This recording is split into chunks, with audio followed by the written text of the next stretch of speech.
Masa kanak-kanak Nabi Muhammad SAW. Anak-anak sekalian, pada hari ini kita akan belajar bagaimana kisah masa kecil Nabi Muhammad SAW. Olehnya itu, mari kita dengarkan bersama-sama bagaimana Nabi kita tumbuh menjadi anak yang jujur, bagaimana Nabi kita tumbuh menjadi anak yang baik dan sangat disayangi oleh semua orang. Kelahiran orang yang terpuji. Sebelum Nabi lahir, kondisi orang-orang di Mekah pada waktu itu banyak berbuat hal-hal yang buruk, sehingga Allah Subhanahu wa Ta'ala mengirimkan seorang bayi yang kelak akan memperbaiki akhlak orang-orang kala itu.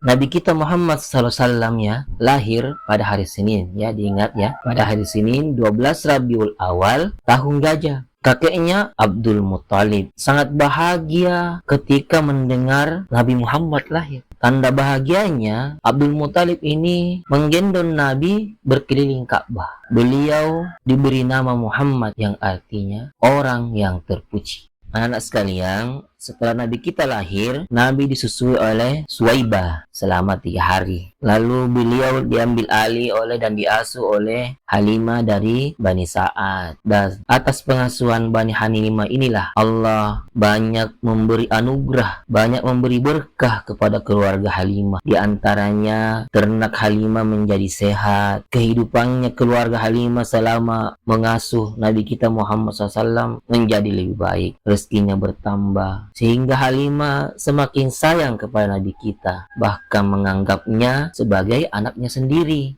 ya. Nabi Muhammad SAW dalam asuhan Siti Aminah, bahwa Nabi kembali dalam asuhan ibunya Siti Aminah. Jadi setelah beberapa tahun diasuh oleh Halimah, Nabi kembali kepada ibunya Siti Aminah. Nah, saat Nabi berusia 6 tahun, ibunya mengajak beliau ke Madinah. Akan tetapi dalam perjalanan Nabi bersama ibunya ke Madinah, ibunya tiba-tiba sakit dan meninggal dunia di satu tempat yang bernama Abwa. Nah, sungguh kasihan ya, karena Nabi saat itu sangat sedih karena sudah menjadi yatim piatu di usianya yang kecil. Itulah bentuk gemblengan Allah Subhanahu wa Ta'ala. Masih kecil Nabi selalu diuji oleh Allah Subhanahu wa Ta'ala, dikuatkan oleh Allah Subhanahu wa Ta'ala dengan coba, supaya kelak Nabi semakin kuat dalam menghadapi rintangan hidup.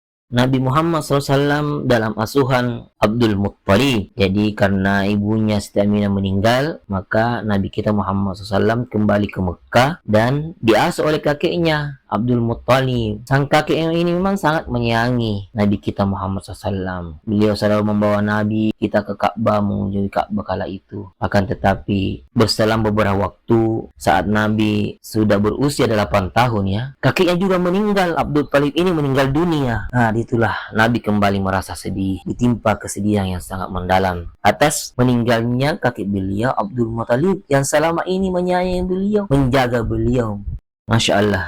Penutup, tibalah kita di penghujung pelajaran kita. Sebagai kesimpulannya bahwa dari kisah masa kecil Nabi, kita harus belajar bahwa Rasulullah SAW itu tumbuh dengan banyak ujian berat. Mulai dari meninggalnya ibunya, meninggalnya kaki beliau yang menyayanginya, meninggalnya paman beliau Abu Thalib, tapi beliau tetap sabar, beliau tetap berbaik hati. Karena itulah Allah Subhanahu wa Ta'ala senantiasa menjaga beliau. Jadi mari kita selalu mencontoh ya anak-anak akhlak mulia Nabi Muhammad SAW. Jadi dia berakhlak bukan hanya dikala dia besar, tetapi sejak lahir, sejak kecil beliau sudah mempunyai akhlak yang baik, mempunyai sifat amanah ya, jujur, tidak suka berbohong ya. Semoga pelajaran ini bisa berbekas bagi kita dan menjadi ikhtiar bagi kita untuk mencontoh keteladanan Nabi kita Muhammad SAW. Karena siapa lagi yang mau kita contoh kalau bukan Nabi kita Muhammad SAW. Marilah kita menutup kegiatan kita pada kesempatan hari ini dengan bersama-sama membaca doa kafaratul majelis. Subhanakallahumma bihamdi asyhadu an la ilaha illa anta astaghfiruka wa atubu ilaik.